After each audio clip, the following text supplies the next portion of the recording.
Paris. City of love, romance and dreams. So they say. I used to say it too. But ever since that day, the day of the murder, I've always associated my beloved Paris with death.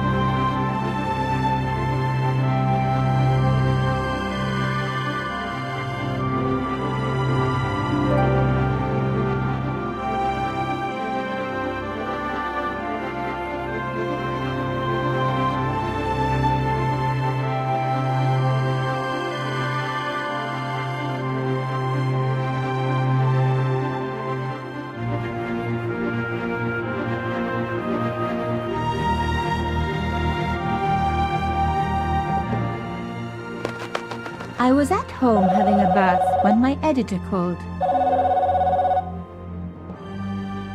Collard, get your ass over to the Palais Royal now. You got an interview. With Pierre Carchon. Yes, the Pierre Carchon. No photos, so leave your gear at home. He asked for you personally. Don't ask me why. Anyhow, this could be big, so if he makes a pass, don't forget. Just smile, say yes, and keep taking notes. So charming and so very apt. Pierre Carchon was a media king, a national hero, and one of the most infamous adulterers in Europe. He and his wife Imelda were just one step down from royalty. Whoa, I hate mimes, but unless you humor them, they don't go away.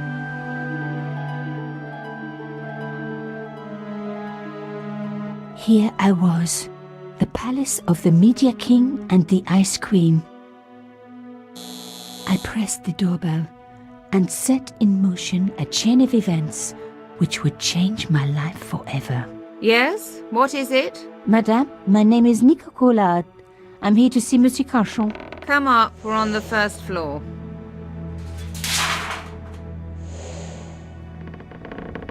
Madame Carchon, it's a pleasure to meet you.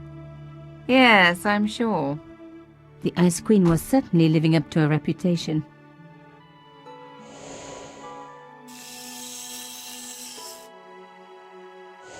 Will you be staying for the interview?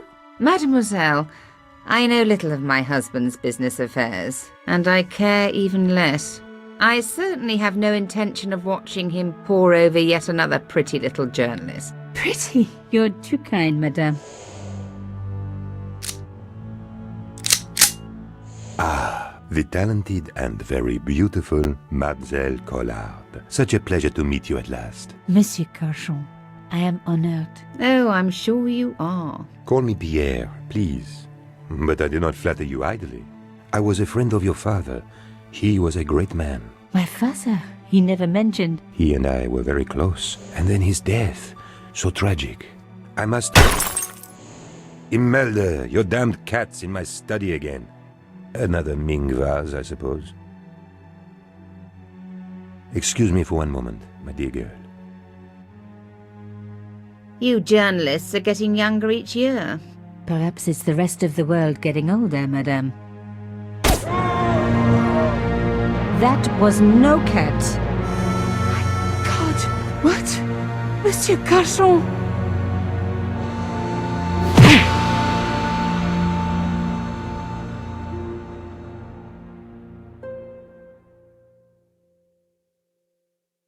He's dead.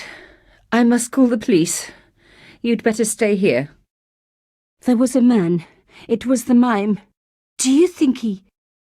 Well, I believe we can rule out suicide, don't you? No wonder they called her the Ice Queen. She would have been top of my list of suspects if I hadn't seen the attacker myself. And if I hadn't come across a couple of murders just like this already. One of the most important men in Europe murdered And here was I, Nico Coulard, alone at the scene of the crime. Should I wait for the cops? Or start my own investigation? It was a no-brainer.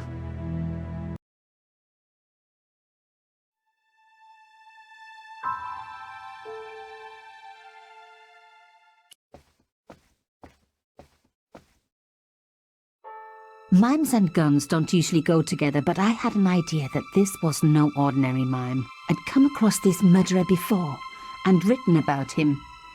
The costume killer, at least that's what I'd called him. Some people hate searching corpses for clues. Me, I'm okay with it. Reminds me of an old boyfriend.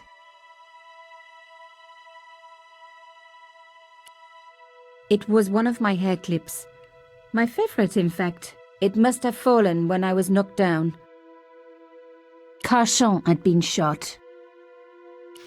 In his pocket, I found a ticket stamped Bateau de la Conciergerie. Taking the ticket meant I tampered with the evidence. There was no going back now.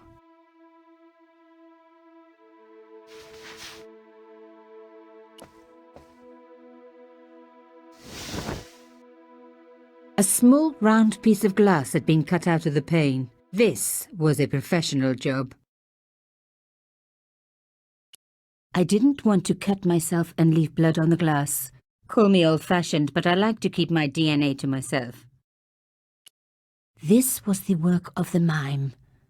Unless the cat was in on it too. A bust of Pierre Carchon, humble servant of La France.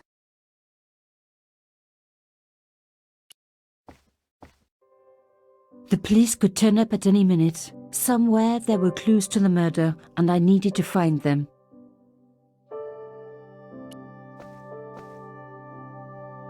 The door was locked.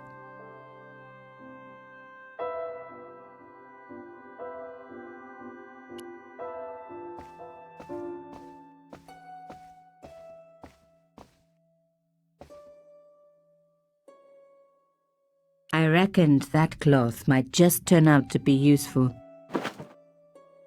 Even my fingernail wouldn't fit into such a small hole.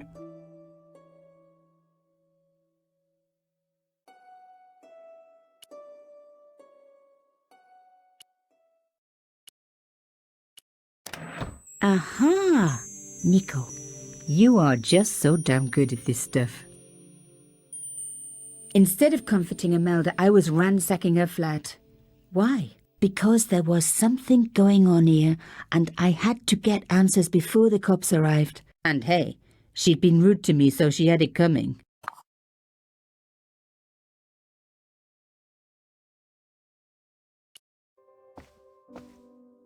It was a tube of acrylic paint. French ultramarine. Just the color I was after for my bathroom. I'm sorry, I have to go. Someone is... Young lady, what are you doing? Oh, this paint.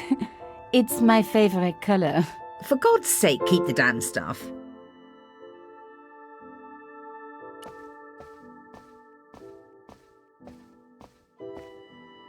Excuse me, madame. Yes? I am so sorry for your loss, madame. No, you're not. You're a journalist. Journalists don't feel sorry. Not true. We shall see. Why did your husband send for me? What did he want to discuss? I have no idea. His business was his business. He never told you anything. No, and frankly, I preferred it that way. How did your husband know my father? I have no idea. You didn't know him? Thierry Coulard? Pierre knew a lot of people I didn't know, most of them women. Why would a mime want to kill your husband? Pierre had plenty of enemies. Half the husbands in Paris for a start. This is quite a scoop for you. I suppose you're already inventing the headlines. Just because I am a journalist. Don't patronise me. You're all cut from the same cloth. Do you have any moral sense at all? Yes, that's why I do this job. You do it to see your name in print. As if my editor gets the byline, I just do the work. Well, don't expect my sympathy. The police will be here soon, madame. Is there anybody you would like me to contact? Family, friends? No, I have no family. Pierre and I were... He was all I had, really. Not much, was it? The dutiful wife. That was my role. He never talked, never let me in. I know one thing, madame. What? If you want to find out who killed your husband, then you let me do the job, not the police. Why? How do I know I can trust you? Your husband invited me here today because he needed me. I think he knew somebody wanted to kill him, and he knew I could help. I doubt it was your database he was after. You're wrong.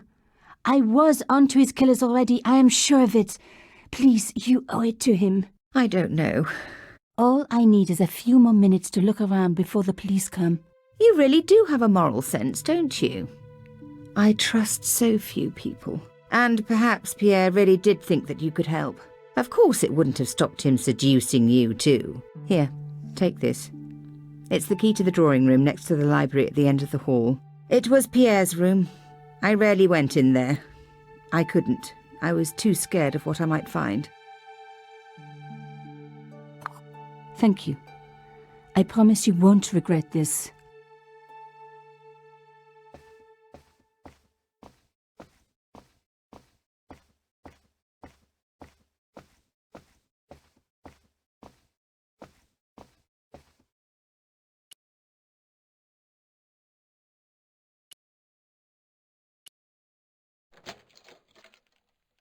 Now we were getting somewhere.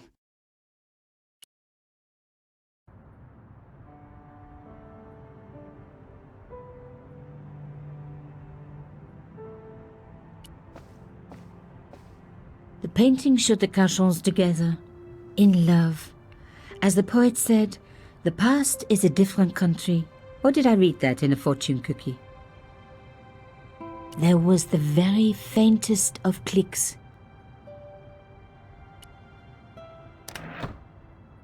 Behind the picture was a safe.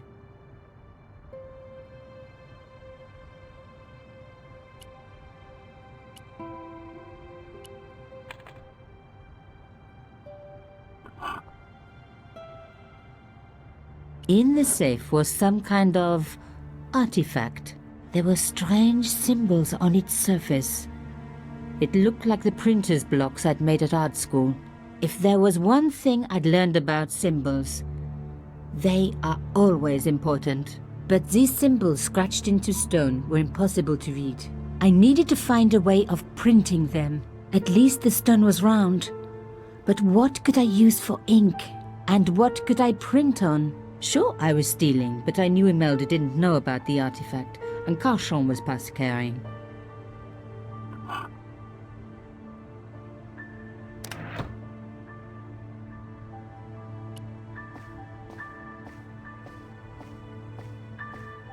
As expected, the desk was yet another priceless antique. Yawn.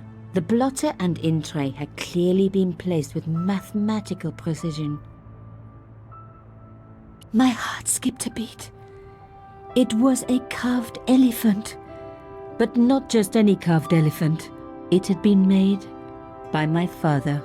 I knew for certain because in my apartment I had its exact twin, carved into a box he had made. So Carchon had known my father. They really must have been friends. I decided to take the carved elephant. It clearly meant nothing to Imelda.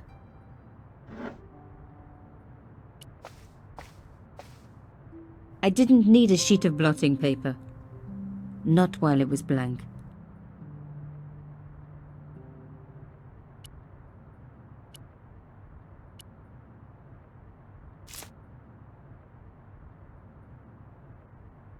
I'd spread blue paint over the bottom of the tray. It was ruined. I was a very bad girl, but also quite a clever one.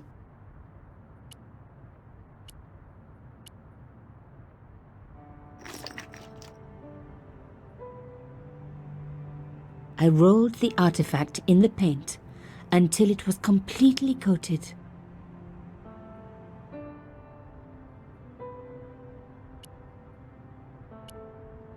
No. I didn't need a sheet of blotting paper. Not while it was blank.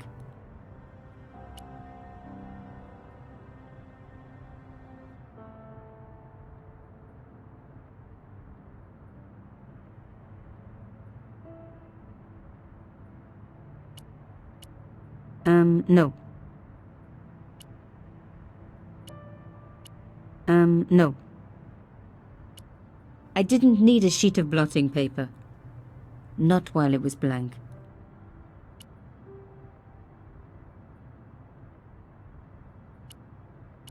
No. An antique tray with paint spread all over it. Not a lot I could do with that.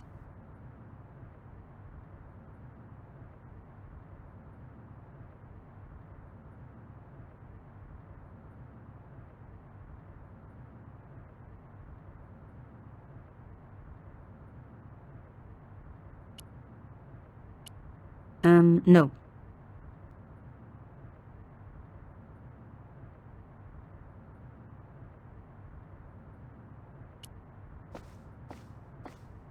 This wasn't the time for me to lie on the sofa doing my Marie Antoinette impression, though it is very popular at parties, especially with gay guys.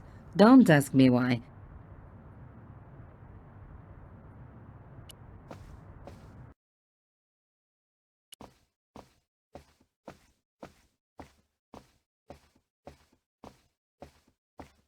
Imelda had talent, but I certainly wasn't going to tell her that.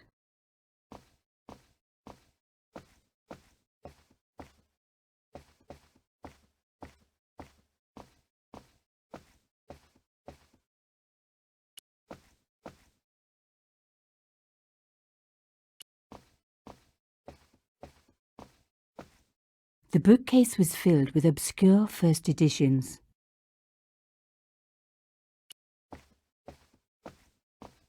A bust of Pierre Carchon. Pierre Carchon was stiff for the last time. Carchon had been shot.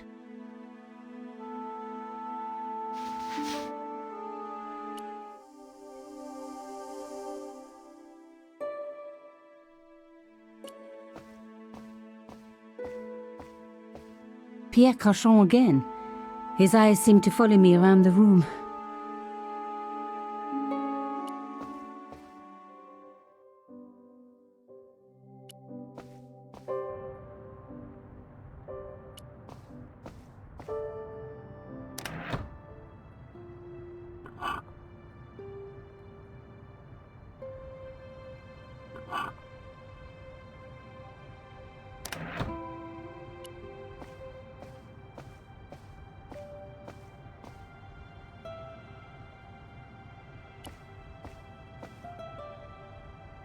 Locked. Not surprising, really.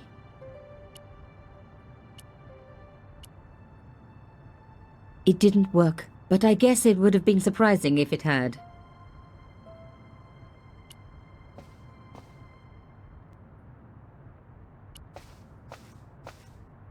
I didn't need a sheet of blotting paper. Not while it was blank.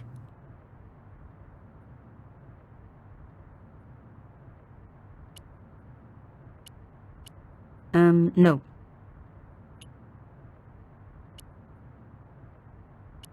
No.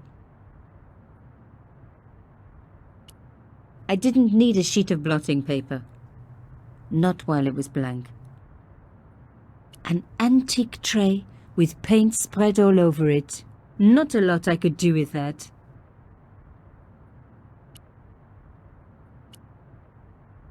No.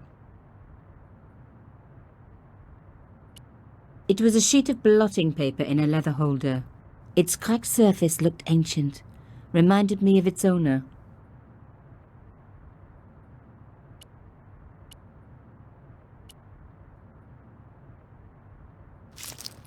Genius! The roller and the paint worked just as I planned, but what did it say? It was some kind of coded message. It read, "Sub judice." I may not have learned a lot as a journalist, but that was a term I knew well. It means a legal case that is before the courts. Below it was a sequence of letters that made no sense. The boat ticket was stamped Bateau de la Conciergerie. The conciergerie on the Ile de la Cité, by the river, housed the ancient law courts. So, sub judice could, in this case, mean literally under the law courts, below the conciergerie. I was pretty sure I'd found all I could here. And besides, all this opulence was making me pine for my regular life of poverty. This was a huge story. It was also one heck of a puzzle with a lot of pieces missing. But I was going to crack it. And if I could just remember the name of that fancy prize you get for being an ace journalist, I was definitely going to win it this time.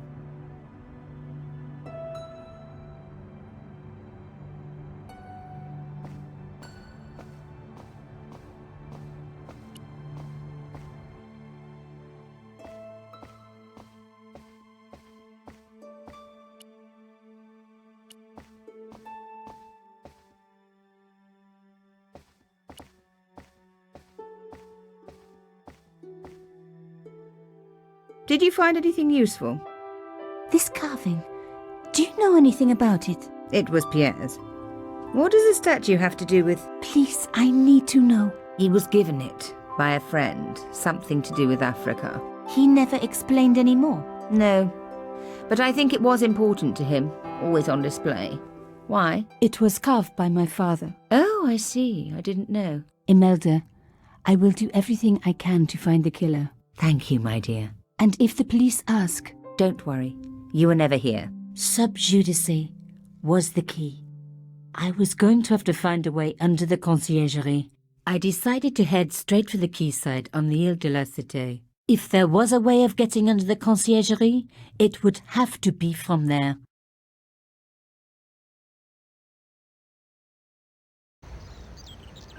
Carchon wasn't the type for messing about on the river. He was up to something down here. Something that got him killed.